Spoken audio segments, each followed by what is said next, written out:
at an expense of $6,400. That is to include internet inside and out with 2 separate phone systems of phones. The clubhouse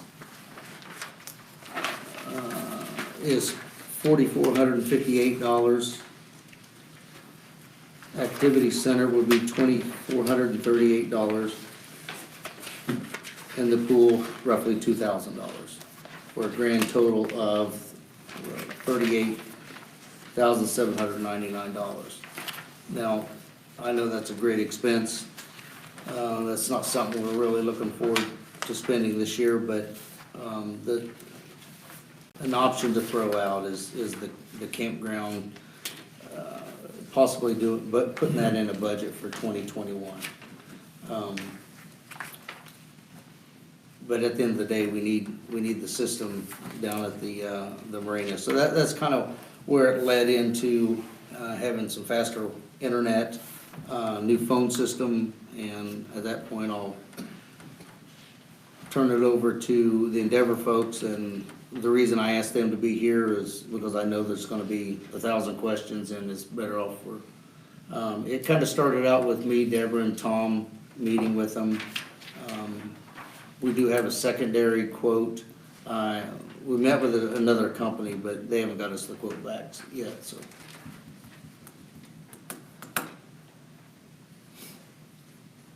Can I ask my question now? Yes. How do we propose that the campground people are gonna pay for that? Or the campground users? Is it gonna be like a monthly fee, a daily fee, added on to their? How did you guys figure that?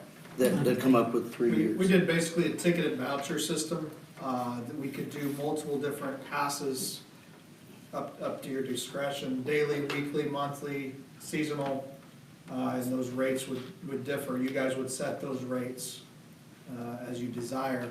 We recommended $200 a season for internet access for a resident.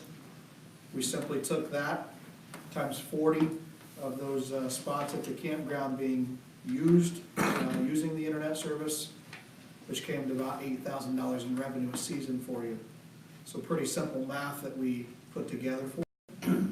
I think you could potentially see more than that, but we wanted to be conservative on that number. But just a ticketed system. You could also do a monthly pass or a daily pass. So it'd be like some sort of like expiring password, like a rolling password? Correct. The passwords don't change, it's the actual voucher itself.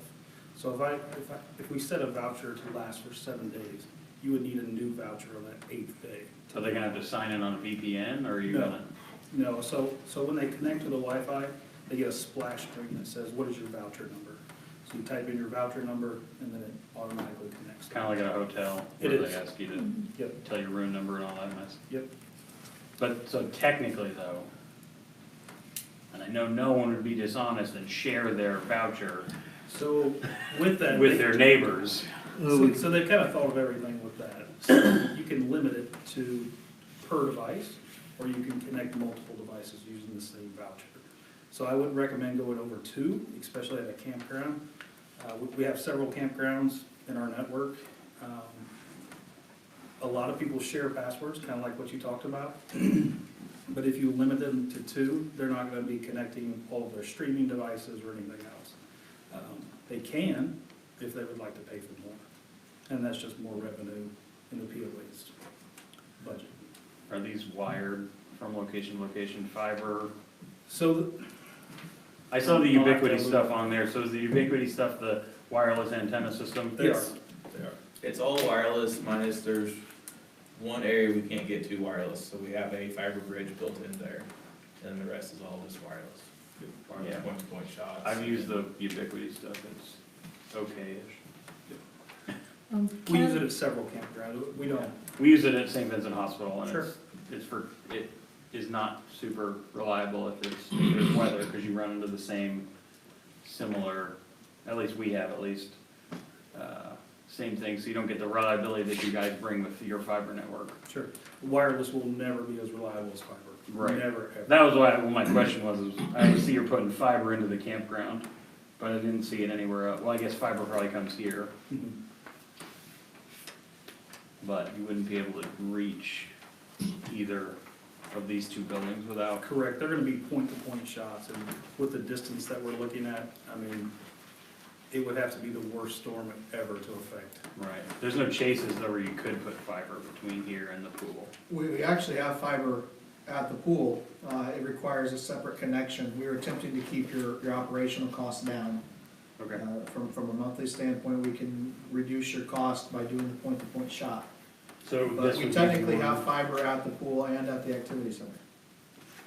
But they're not, it's not all connected into one singular connection. So It's you're- 3 separate connections. So your thought with the wireless would be pay for one internet connection and then spread it between the buildings? Correct. I mean, I guess you could just put a fiber switch on the other end though. Or do you, oh, you don't have fiber between the buildings, we have it to your home runs back to your Correct. shop, okay. I was thinking just put a fiber switch on both ends and just go from here to here to here, and then you'd be super fast and reliable, but, okay. Ken, so this is looking like almost $39,000 if we're all in for all the locations. Down to about 15, a little over 15,000 if we push the campground to possibly budgeting for next year. What in our budget would support this? 15,000-ish or 38,000? Well, it'd be under the, it would almost, pretty close to blow up the contract service budget. Either way. or just Yeah, which 38. one, or both, or the Um, 38 all in, or the 15? The 38, Okay, so we would have because I some think there was 40 budget. 40.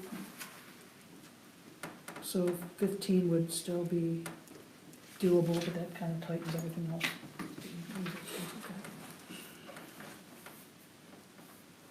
Is there anything I we think- have to do? I think just an important part that, didn't you say that it would be late summer by the time you would even get to it anyway, if it would, It's a campground, that is correct. and it wouldn't be paid for until it was completed? Correct.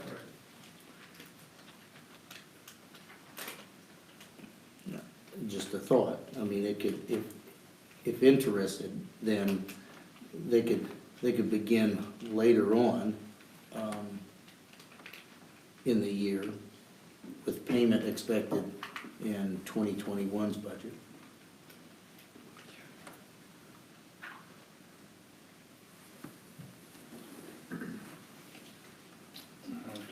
Because I know that, you know, in this year's budget, you know, we were just speaking today on, you know, we're kind of in that, you know, watch our P's and Q's mode, and, you know, we were just talking about something today about going a different route to save $300. So, you know, it's not imperative that the campground, you know, is done this year by any means. But it is something that you know, maybe 3 years on down the road, it could be another revenue stream for us. And a thought, was that at the normal selection time of the campground, to see what interest the campers would That's have a good idea. in having this ability. And that's next month, or March, It's March 1st. March 1st. March 1st is when they do their selection process. It's just a thought, that would be a way to poll them to see what interest they would have, It's a good idea. on some type of subscription basis. I personally think there would be potential high interest in the campers. I think as Deborah has said, campers that do have children, every kid's got a device that they're streaming something or the other. Well, here's another person Streaming who's right now. streaming right now, and he's not even at the campground. I guess he's. Where are you, in Disney? I'm in this meeting. Oh, good. Ken, or you said, just hypothetically, $200 a season. The then you said that if they wanted to increase their amount, they would just increase it, which would make us more money. Correct. So then we have an unlimited pipe where we can use it. We can make this a profit center for us long-term. Correct. And if they go with a bigger animal for their one particular unit, that's not your problem. We get all the revenue? Yep. All right, then You the, collect payment, we don't deal with any payments whatsoever. all right, so the last page where we're talking here about monthly expenses, second to last page is, wait a minute, where is it? No, on this one, is our payment to you each month of $14.37. Does that cover our pipe, basically? Yes. So, I'll give you guys, everyone an example. We have Fallen Rock Campground. I'm sorry? We have Fallen Rock Campground as another campground that we maintain. Okay, They have about 180 campers. At any given time, there's 300 or 400 devices, all streaming all the time, and they probably use 100 meg of their connection. That's it. that's it? That's it. Wow. But they have that ability to burst up to a gig. But when streaming now, everything is compressed so much that you don't have to have as much, if that makes sense. Is What it was gig a that lot? campground, excuse me, name? Fallen Rock, That's in Indiana? it is. It's north of Brazil. So what are you guys' thoughts? I mean, so we're talking about potentially charging the campers to use the internet there, but anybody else who's at the marina, the pool, the clubhouse, anywhere else, they don't have to pay for it. Are we looking at people probably griping about that, or? Well, they're gonna, I think, they'll gripe about it anyway, but that's just my opinion. There's obviously a great expense to get it there. It's not there now, correct? Yeah. So, Do they have anything at the campgrounds right now? no. Which goes again back to Tom's point about polling the campers and finding out But if this, there'd be an this, interest and. this offers up more possibilities for campers. I mean, you know, at the 3 locations you said, I don't think many people are going to be using a television, for example. But at the campground, in their camper, they might have a television and, you know, how are they gonna get a signal? This, Go ahead, keep going, sorry. this would give them the ability via the internet, and obviously they'd have to have some kind of subscription service, like a YouTube TV or Hulu or any of those other buzzwords. But at least it would open up to the campers TV access.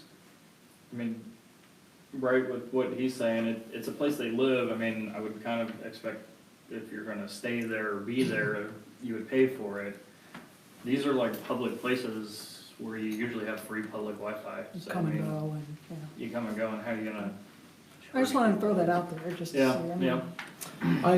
I personally think that the smartest thing to do is poll them during the selection meeting to get an idea. Maybe they could even, because that's a well attended meeting, and they can simply take a vote on it if they have interest in it, because if they vote for it, then they're voting to purchase it. If they're saying, no, if there's only a handful of them say yeah, and the majority of them say no, then there's really no sense in taking it there, because nobody's gonna purchase it anyway. So the quote looks to be good through 2/14. Well, I asked Come that back to We can March. extend that. Yeah, I'd seen that, and I asked Couple that months, question. couple months more maybe. Jim, I did want to offer a correction. You said the monthly maintenance was $1,400 a month. It's actually $219 for the campground. The 14 that you were referencing was a non-recurring charge for equipment at the clubhouse. The $219.99 would be your monthly service fee for the campground. Oh, okay, so the clubhouse is 404, campground's 219, Correct. and That is correct. Question. Thank you. AJ, you got a question? Two questions. Does the campground have any of their own funds in their little committee situation? Like the lake committee has money and the I other think committees it's have like money? $1,200 or something like that. Okay, so that wouldn't really do much of a dent to that. Second question is, if everything's compressed and they're really not using a gig's worth of data, I know we can throttle it up and whatnot. Do you guys offer like a half gig option for less per month? For places that are not gonna be, maybe the marina's gonna be using a ton because of the POS system and everything, and these guys up here are gonna be using it, but maybe the campground isn't, or vice versa? Is there a step down on these monthly charges to make them a little bit better, and if we need more, you guys can just turn up the volume? Absolutely. I just would see a kind of good, better, best on that. I think the hardware looks good, I think that would work from what I do at work. I do a little bit of telecom, so. Good deal. To Jim's point, about, just a recurring fee, and it could be a moneymaker, do we do, okay, we do the whole deal, we charge you $200 per user at the campground, that's a conservative number, was 75 lots out there? 40. Yeah. Well, I think he based it Yeah, off he of quoted 40, but Yeah. there's more lots out There's there. 76 is what you stated. 76. Yeah. We went with a 40 number to be conservative. And that's good, because that could actually increase revenue. So after 3 years, those 40 people who subscribe, that covers the 23,000, then we drop a fee that we charge the campers. They said there's a maintenance fee, an annual maintenance fee, do we drop that? So now we only charge the folks $100 a month, and you get more people jumping on board to do it. For $100 a month, $100 a season. You'd take 100 a month, wouldn't you? What is it, 680? What is the camp season rental? 720. It was Yeah, 680 last year. Yeah, that's a big percentage of the whole summer, but 100's not. But I mean, you are still, well, I guess we're not spending $200 a month, so I guess it's not. And if they poll them and they get 70 people say, heck yeah, we'll do it, now you're at 70 people paying $200, you got paid in 2 years. Right, but 200 a month, if you're charging people. 200 a The season. season. No, you're 7 not. months. They're charging us $219 a month to have the Oh, to internet. run it, Right, okay. yeah, yeah. I thought you were talking. So you're 200, 200, 200, 200, how long is the campground open? 7 months? Yeah, do you shut it down during the poopy weather? We don't have a seasonal rate at the moment, no. So we're gonna pay for it all 12 months a Christmas year. and all year long. Is that something you could look into? I'm sure that the term could, I'm sure the Because I terms would could be think this negotiable. this Fallen Rock campground isn't open year round. No, it is not. It runs from, I believe it's the first week in March to the last weekend in October. Is it possible to cancel it? I mean, by canceling, I guess suspend it. So in other words, after 7 months, we cut it off and then come month number 1, March, we turn it on?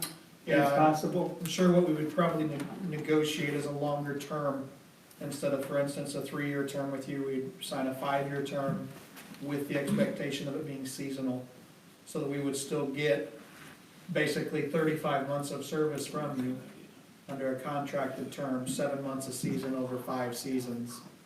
That's probably something we could negotiate fairly easy for you. I got one more question, I think. You can tell you work in this stuff. You are so excited on this topic. I know it's like something I know something about. He's never asked so many questions. Oh my God, I'm so happy it's not building codes or something else I know Covenants. nothing about. Well, see, I got all excited, I forgot what I was gonna say. It's a lot of pressure. You're not that old. billing or no, well, the billing is, that's, like I said, they can turn it up and down as far as whatever we want. I've got one way to think. It'll come to me. To I'm the gonna write phone it down. systems phone system here, phone system at the marina, there's gonna be a central number where they call here and it gets transferred to the marina. Their credit card systems can talk to each other through the whole thing, so if somebody comes in and pays a POA due, they instantly know over at the marina. That's not necessarily in our wheelhouse, that's gonna depend on the point of sale system that you guys use. The connectivity will be there absolutely, but depending on what you're running internally will determine that. We And won't we're, be blocking and we're anything working from on it. happening. So all of POS this should be system now possible. with, And I'll even stretch it a little farther, we've talked in the past about about card readers, keypads and stuff like that for building entrance and stuff like that, so if we have some kind of card swipe over at the marina, one over here, one at the activity center, that's associated with our, POA cards. Is that something that could possibly be incorporated in that as well? That's, We don't have that's like building access control, that's like what we do, like what I do. These guys are your ISP, these guys are the AT&T and the Verizon of correct. out there. I didn't remember what my question was. Do you guys offer some sort of a maintenance agreement for all this equipment that you're gonna be putting in? Because I know that I make a living on things breaking and burning up and dying, so We do. like a monthly or yearly maintenance agreement, I would recommend that we have, because as you can see, they get hundreds and thousands of dollars when they burn up or you take an electrical hit. And then the other one was, I know it's like AT&T and Verizon in downtown Indy, which I understand they're giant companies and giant, if you run an apartment building, they give out some free lines, or they give out some free stuff to help kind of, I don't know what it's called. Free up their network. No, it's like, they get like a free phone line or a free internet line for like the office use, because they're providing AT&T to their entire building. I understand that we're not providing it to the other building, but I didn't know if there was anything with us being kind of the management company of the lake, if there was anything we can, negotiate, as your counterpart said, into the deal. These are negotiators. Probably not in that instance, no.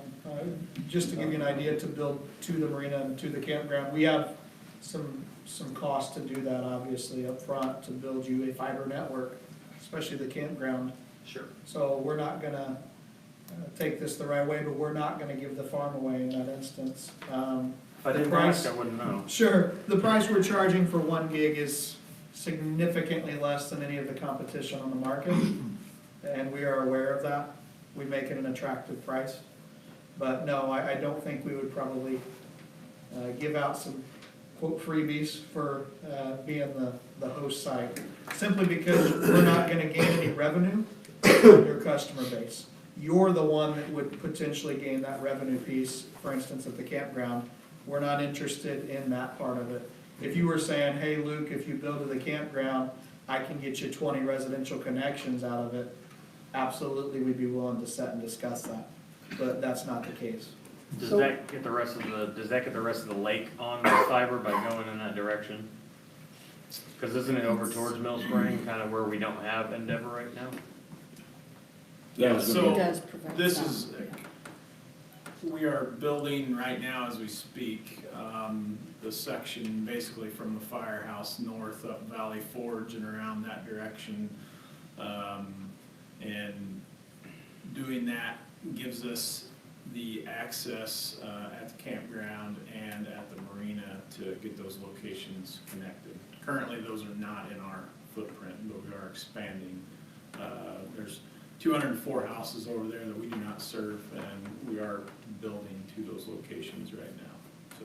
So that means you potentially could pick up 204 new clients, potentially? Yes, there are 204 houses that we will pass with the fiber build. But not because of us. You're Correct. doing it anyway. It just so happens you're going past the campground and you could detour to give us what we need. It's down over the hill. Gotcha. Yep. You saw what angle I was working though. You saw where I was leaning it towards. so if we would focus on the other locations right now, would it mess you up if we put the campground discussion off until March? No, not at all. And one other thing that I wanted to add though on the campground piece, if you're charging the campers there, they're gonna be streaming regardless. They're gonna have hotspots, they're gonna hotspot their phone, they're going to do something. There's an additional cost to do those things with AT&T, Verizon, or whoever. If you have this as a cost-effective price, or at a cost-effective price, campers will pay regardless. So, just a piece to that, but we can wait until you're ready. Even if it's not this year, we can do it fall. I just think it's important to poll the people Sure. and ask them to, if we got 80% buy-in and then, then we get it down there and we only have 15%, is like, what was the location you said that in Indiana? What was it, Rock something? Fallen Rock Campground. How many locations they have? They've got, I believe it's like 180 And campsites. out of those 180, do you know how All many? of them take them. They offer it for free. Oh, they they offer don't it for do it. free? It's Okay, Correct. then I'm sure it gets used. Imagine that. I'm sure it gets used. All 180. Yeah. But out of that, you've got 300 or 400 devices. And a way to limit some of that is to do the charging. And then what was the other one? It's probably included in on their seasonal fee, I would imagine. Yeah. Guaranteed. Yeah. Any other questions, guys? I'm out. You're out of questions? You had a good run, AJ. I tried, that's it, I'm done for the night. Probably done for a month. See you guys at the end. Do we have any campers in, anybody uses a campground in here? You do, I good. do. Not this one. Not this one. When a camper hooks up out here, they back their buggy in and they start plugging cables up and hoses up and stuff like that. You talk about limiting it to cost, you can have each connection point, you've got an Ethernet connection, you've got or a fiber connect, whatever box you guys have to have out there. So now my trailer, when I back it in there, I gotta plug it up if I don't want it. We don't plug it up, I don't know how, if that's a That would be possibility. way expensive. Yeah, that would be Way, Oh, way. yeah, that's a lot more infrastructure, I get it. over 100,000, probably 200,000 to 300,000 Okay. to run a line to each individual campsite. Yeah, the Ubiquity mesh system they're proposing is a good system. It works in tons of offices. It's like the Google systems you can buy for your house, but commercial level. Yeah, they kind of have different points in every room that you go through, and you just kind of, if I'm correct on these, you just log in your password, they can walk from campsite 1 all the way to campsite 75, and it just hops along with you just as you go. So you don't have to keep logging in every time you go from trailer to trailer or whatever, so. It's like having a huge wireless router system. And we actually don't mesh any of ours, so they're all point to point across. Sorry, I So just you said don't have mesh on the paperwork. It does. It can mesh, but we don't do that. What's the normal upcharge if you have AT&T or Verizon or somebody like that, and you're upcharged, what's your upcharge if you want to bring in Like a hotspot. streaming hotspot, yeah? So a lot of them, I'm with Cricket, or my family is, and I think it's $25 extra for a device, just one. Okay. I don't know what Verizon charges, but I mean, it could be. Anywhere from about roughly $30 to $60, depending on the data plan that you choose. Per month. Correct. And then you're limited as well, so you. They throttle that after X amount of use. So if you use 25 gigabits of data, they throttle that down to basically a speed that's no longer usable. Whereas obviously we would have unlimited bandwidth for you, unlimited, no data caps. So that would be an advantage for you. Yeah, I think you're gonna find they're gonna want it. Especially if they're No. not Kids. so good now and then so much better. You just go real quick. Any other discussion, guys? No, ma'am. Okay, so we want to put this on the agenda as new business I agree. for the board meeting? February board.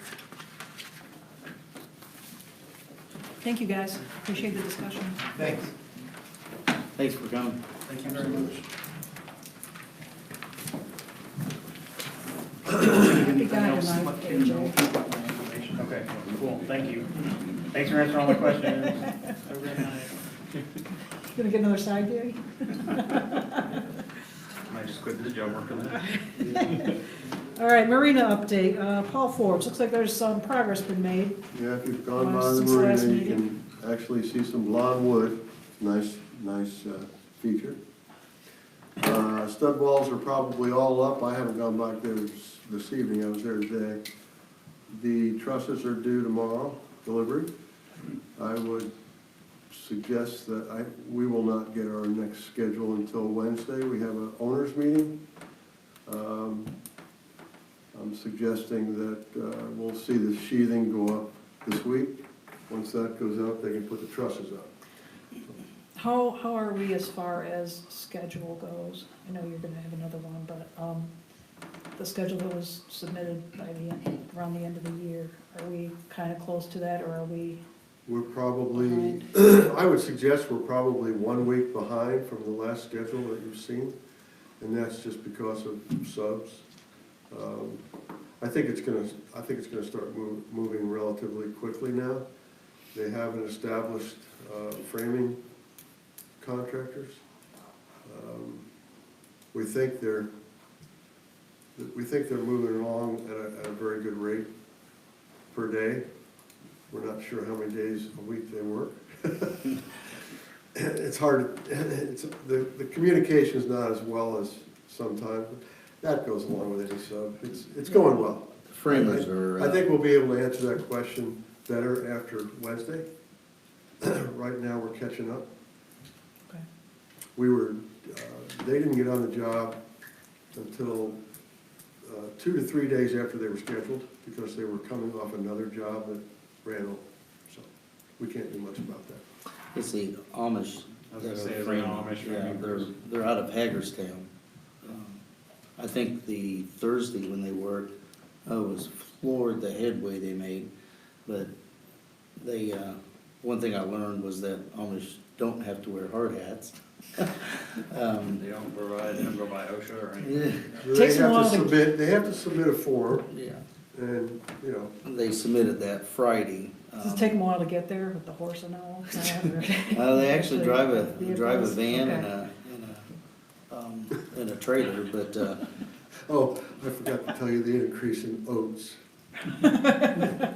but he was a little, the superintendent was a little puzzled that they came and worked Friday, and then when he come back from lunch, they were gone. So they don't answer their phone, so he didn't have any way of, my intention was to go by there today to kind of find out a little bit more on that, but I never knew about it. Logic would tell you if you have to drive 2 hours to get here, you put in a full day. But it's going well. I mean,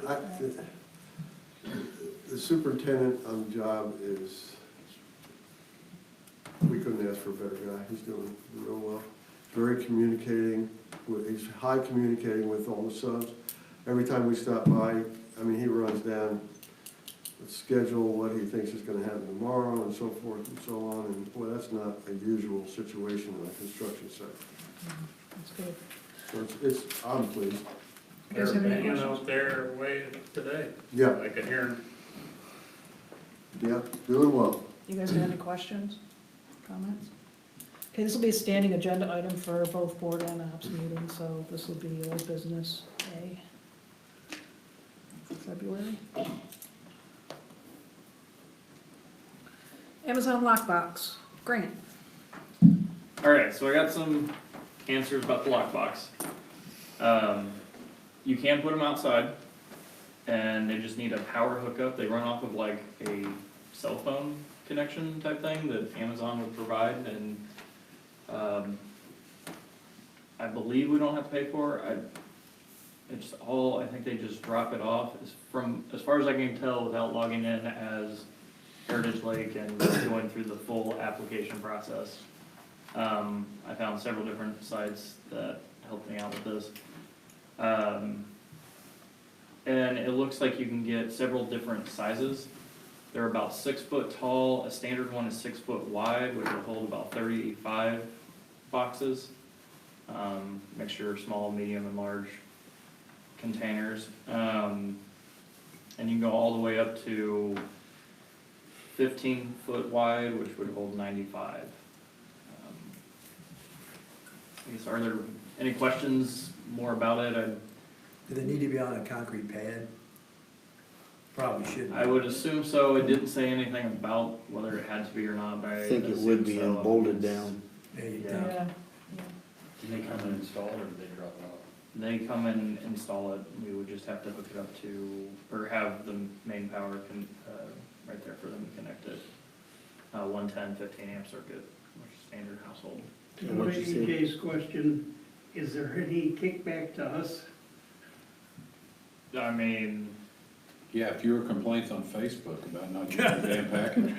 That's so sporadic though, I mean, Yeah, I know. it comes and goes depending on, I don't know if they get new route drivers or what, it gets bad, you know, every now and then if they subcontract it out, I guess.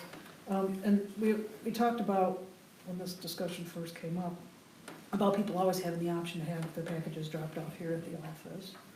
So that's always an option, obviously you're tied to the office hours, don't anyone pick it up, but. So the response was you don't know if Amazon provides any gratuity for us for having this structure on our property. as far as I can see, they're not gonna pay us. It's just a helpful thing. It's helpful for the community and things like that.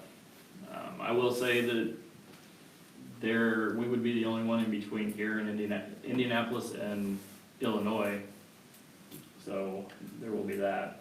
So that means potentially people from outside Heritage Lake could have their packages delivered here, so we would potentially see possible increase in traffic. Not potentially, most definitely. Yes. No, most definitely. Yes. I mean, someone looks up a box, I mean, they'll look it up and they will be here. Especially, I mean, people in Greencastle will probably show up here. Greencastle, Bainbridge, anybody around. Wonder why somebody like Greencastle wouldn't have one, like in Yeah. the towns, smaller towns, wonder why they would have one. Because they don't want Heritage Lake people driving. Right now, don't It does the, surprise me. don't places like Kohl's and Target, supply that service? I'm not sure about that. I just know when I looked up the nearest lockbox, it was somewhere very close to Indy. It was in the circle. Kohl's does offer that. Kohl's and Target don't have a box, but you can send your package to them and go to the service desk and pick it up, so they put it in their store. But that's So that's Plainfield. probably gonna eliminate people from Danville that way. So Yeah. we'll get the Bainbridge. areas around here, Bainbridge. Because I think the Greencastle. closest Kohl's is in Plainfield. Brownsburg. Oh, Brownsburg. You know, it's just a little bit west of Walmart. Okay. Plainfield has a, Plainfield, too. Plainfield has one Target too. and Yeah. Kohl's. Yep, they do. Target's an Avon, Ask me too. more shopping questions, I got those answers. Target's an Avon, right? Did you see Chris light up when we talked about shopping? It was like me talking about the internet. I don't have a printout, but this is about what it would look like. It's beautiful. It Go would over there and have- show on the camera. What is that, orange? I think it's Amazon yellow. Ugh. Well, they Can we want the paint it? design. No, It's I not your really box, think one of the Chris, you can't drawbacks, just paint it whatever you want. the drawbacks would be, you know, other people driving in to pick up their packages. But I mean, people can drive through here anyway, right? I mean, Can't find the clubhouse anyway. But you're increasing. Yeah, that would keep them out. Put it on one Let of a the map side crossed it, roads. that's cool. Yeah, we're still safe. Just put it on the side road, they'd have no idea. Put it in there. So it seems like there's very little, if any, cost to us, other than just having. Power. Yeah, power. Maybe we ought to get a hold of the BP people, see if they're interested, that'd bring them some more customers. Yeah, that's true, Put it in their parking lot, Or and get more the customers pizza for den. gas, yeah. pizza den. They need anything they can get. Yeah, Now they're back open. yeah. To be honest with you, they'd have a nice place up on their porch up underneath the. Yeah, Yeah, protect it, weather. better protect it in here. But it's for sale. Yeah, always. So what do you guys wanna do? Do we wanna take this to, the next board meeting? Why don't Grant, just go ahead and go the rest of the way on the application process. Put AJ's email. Your phone number? It's a work number, I'm good. and get the particulars on what, if any, cost there's gonna be. Okay. Yeah. The installation of it, They check applications bi-weekly and it will go through an application, so we may not even get it. There's a potential for that, so. yeah, so, I mean, that's, let's see if we can even do it before we Yeah. jump through all the hoops and we can talk about it in the next meeting. But you're suggesting that we would have to provide the electrical connection? Mhm. And from what it looks like, I mean, I don't think it's gonna charge much more than these 4 ISM lights a month, so. What's the projected time for the marina to be done? You mean completed done? I mean, yeah, completely. We have differences of opinion about that. Late Latest, spring, latest. late spring. I'm gonna say, Next year. I I'm think gonna the say middle- May. I think the middle of May. Middle of May, okay, that seems like the same thing. Yeah, Okay, I'll I shoot don't it, think you're supposed to talk. That's not your turn, Harold. if it asks, or I'll put it in the application for June type timeframe, just to see what the application answer is. I really don't think the marina would be the location that I would recommend, not the marina.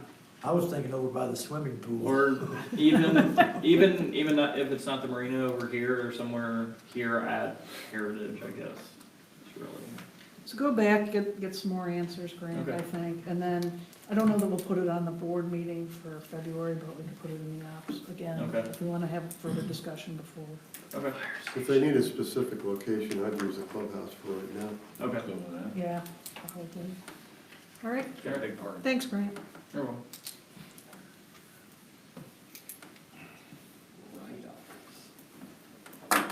Okay, write-offs, Deborah. As suggested by the CPA, there was approximately 53,000 wrote off. Can you explain, just for everybody's knowledge, what the write-offs actually are? Write-offs are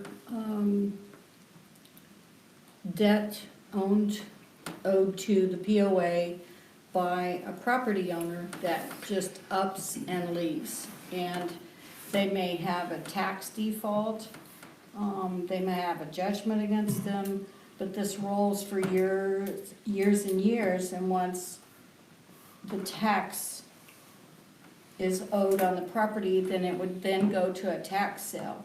Sometimes that takes quite a few years because of lingering judgments. So,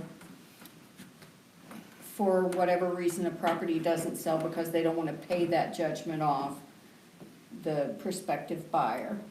Some are 2,000, some are higher, some are lower. These are debts owed by previous owners that have been deemed uncollectible. It's built up over Can't- years. Yeah, the 54 is years of buildup. And we've done everything And we can to put all the effort in that we could to collect it, and went to the lawyer, and all of those measures still result in no settlement. Well, this is just my 2 cents on that, is that a lot of this stuff is from years and years ago.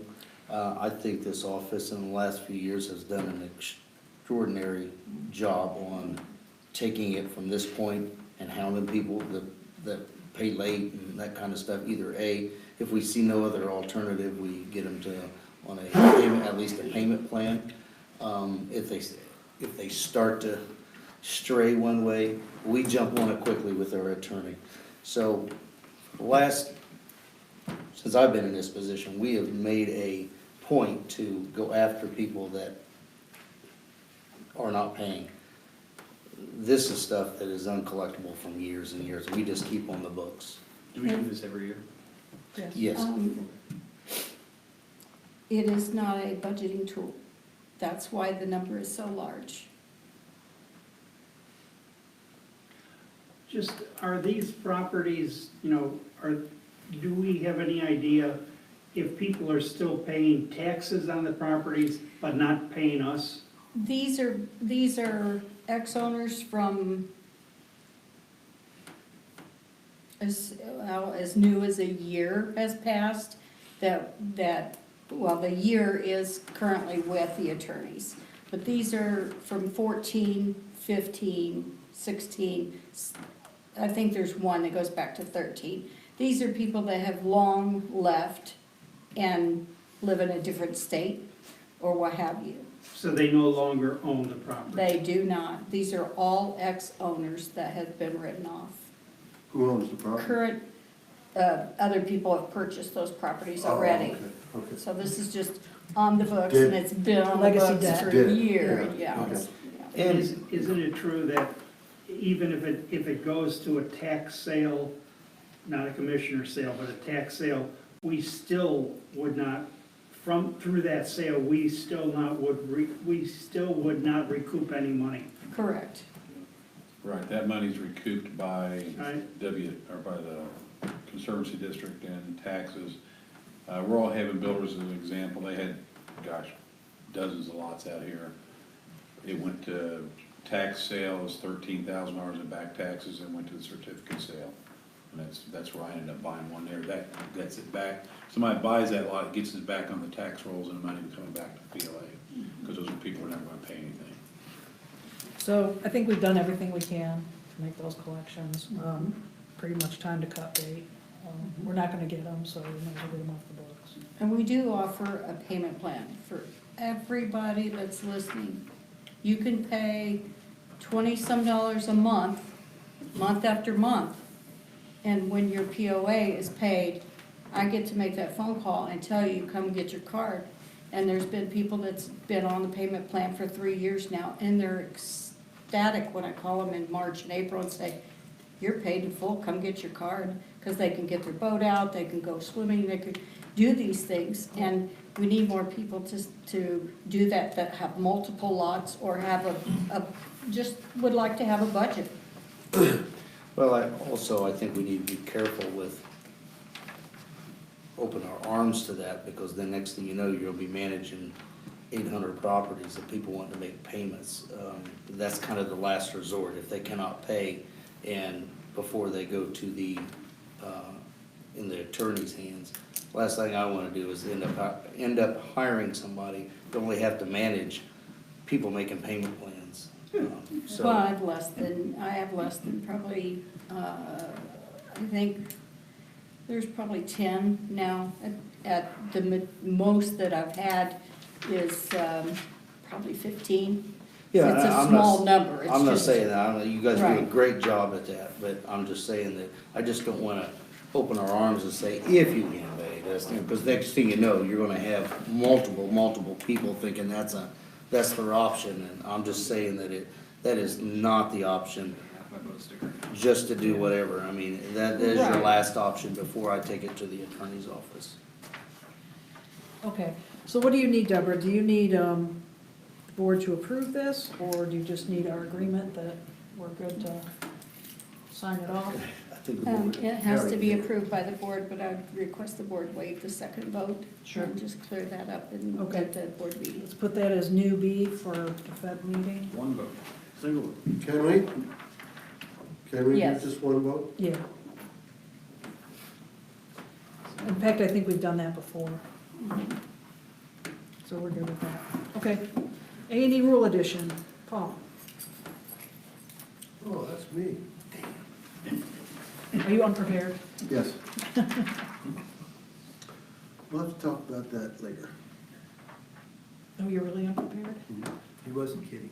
You know, I'm sorry, because you asked me to put that on there, It's and, all right. and I thought about it today, about reminding you to. It's all right, I got sidetracked today, and all I had to do was make copies, and I didn't. Okay. So, Oops, B. is it- You want it at the next operations meeting then? And do you wanna just talk about it? Yeah, talk We can about just- it. Yeah, do you want can to give us the email it out details? there. detail with at you? the board meeting? No, I don't have it. You do, you don't have it. what is it? Can you email it to me and I can go print it, or? Do you have it on? Okay. Can you give us a rough idea, cause I won't be able to sleep tonight, after No? not knowing, you're killing me. Really? Anxiety just falls in when we get twitchy. Paul, do you even know what it's about? I just got flustered because of the accident yesterday. No, what was it? Can you help me out here? Mr. Fuchs? Is it about buildings? Sure. Okay, the changes that are gonna be in effect are, one, we're gonna start paying a surveyor to come out and survey the foundations. The reason we're gonna do that, we used to do it as a board. We used to pay $50 a crack to have the surveyors come out. Somewhere along the line, the committee and the board felt that it was a waste of money, and they decided not to do that. Now, you can see why it might be a waste of money, because we only charge $50 a plan. We are raising up the fees for building plans to $250. Within that $250, we will be paying $50 per foundation to have it approved by a surveyor, a state licensed surveyor. That eliminates the potential of counting on an A&E member to go out there and measure and really, It's a good idea. so, that's one. I have a big problem talking and thinking at the same time, so I'll come up with two in a minute. This is horrible, isn't it? Let's see. Imagine listening to Come on. it. What's that? I said imagine having to listen to it. I don't know. How do you guys feel listening to it? Now, We love you, we're just teasing. Oh, it's fun. now that, once they have the foundation in, they Okay, cannot move forward until. that's correct. They will contact the office when they finish the foundation. We have 72 hours to go out and have it inspected by the surveyor. According to my information from contracting, a foundation is supposed to sit for 72 hours before they put weight on it anyway. So cure is the word. So if anybody, complains about that, I mean, I already had one complaint from a builder saying, you're gonna put me back 3 days if I have to wait for a survey. That's just the way it is, I mean, what we're trying to avoid is helping somebody pay for a foundation when their neighbors find out it's too close to the street. And the reason we're doing it on a foundation is because people can build a footing that's 12 inches wide, or they can build a footing that's 30 inches wide. So we don't really know where it's gonna be. They could be 12 to 20 inches off. And we've had That's the problems reason. before, I mean, there's been discrepancies and had contention. Problems before. And keep in mind that, we're not just building 12 homes a year anymore. I mean, there's homes going up all over. I mean, there's huge room for error if there are the checks and balances in place. Yeah. We were 38 the year before last, and 39 this past year. And I bet you're gonna easily hit over 40 this year. Probably. So did Coming you this figure out the way. other part of that? Suburban. So Paul, how about this? So how I'll about email the board? I'll email the board the list tomorrow, Yep, and then we'll vote on it at the board. You guys are gonna be fine. If you need to change anything, tweak anything, just let me know. I do have a question on the, Sure. so, did you say $50 a foundation? So if a property had 2 foundations, that'd be 100 total, or just? $50 a site. Okay, I just wanna make sure. Now, that is what see. the surveyor from Greencastle, from Putnam County, will charge. If we have to call a Hendricks County surveyor, he may charge more. But we have the money there with the 250 feet. Yep. And it's gonna save us from any headaches down the road. takes the pressure off the A&E committee to have to manage that, so. Correct. Yep, good. All right, that's new business C for the February agenda. We don't have the covenants on here, but that's a standing discussion typically, so we'll put that on next board meeting as well. Jim Eulenbein is on vacation till end of February, so I don't expect we'll get very many updates as far as the petitions that have been submitted, so we'll cover at the February board meeting. We need to talk about the close of the second voting period, which should be, I think at the annual meeting will be the last voting day for the second period. I think it's right. Then we open up the third period, which will go March until September 30th, 2020, which will be the last third of our voting, so, we're gonna be in the last third of it, we still have a lot more petitions we need to get, so we'll talk about that more in depth. We'll also have the raffle at the first meeting in March, the board meeting in March will be when the next raffle is, Ken, so we'll need those gift cards to be ready. And Deborah, I know you'll be working with Jim and Ruth to get the people who've participated in the Mhm. voting in the second period, because that'll be the second raffle. Yes. Any questions? All right, What was the denomination of those gift cards again? 250, 200, and then 250, two $50 cards. Okay, so you said One 250. 250. Okay. One 200, one 100, and two $50 gift cards. So if you haven't voted, vote. Starting to run out of time now, hopefully, so get us to the end. All right. Anything else you guys want to talk about? If not, I'll take a motion. Motion. Second. All in favor? Aye. Executive? Shouldn't be too long, if you wanted to talk. All right, thanks everybody for coming. You're doing March. Huh? First time, sure.